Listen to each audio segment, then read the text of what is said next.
No work, no pay policy sa mga mambabatas. Isinusulong ni Ilocos Representative Marcos. Ang kabuang detalye ng balitang yan ihatid sa atin ni Judea Bernardo. Live mula sa House of Representatives. Judea? Alegria, isinusulong ni Presidential Son at Ilocos Norte Representative Sandro Marcos ang panukalang batas na magpapatupad ng no work, no pay policy sa mga miyembro ng Kongreso.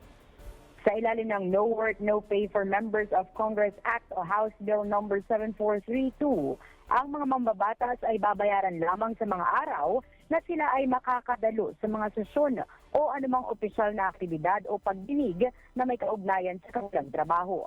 Ayon kay Marcos, layo ng panukala na matiyak na nagagamit lamang ang pondo ng bayan sa mga ginagampanang tungkulin ng mga halal na opisyal ng pamahalaan. Nakasaad din sa panukala ang exemption sa mga hindi makakapasok bunsod ng pagkakasakit o kung may mga official duty ito sa labas ng kanilang opisina.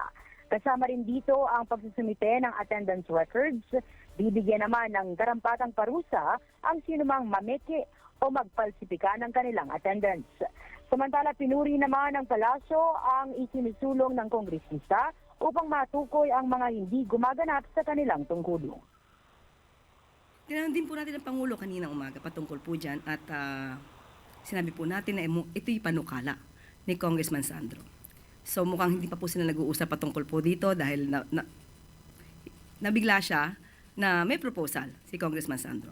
Pero ang sabi lamang po ng Pangulo, trabaho po yan ng babatas. Pero kung pag-uusapan po in general, maganda po ito dahil po para malaman naman nila na ang mga taong hindi natatrabaho ay hindi naman dapat na makinabang sa pondo ng bayan. Ayon pa sa palasyo, tumanggi umanong magkomento ang Pangulo dahil hindi nito saklaw ang paggawa ng batas. Live mula dito sa tanggapan ng mababang kapulungan ng Kongreso, ako po si Judea Bernardo, DATV News.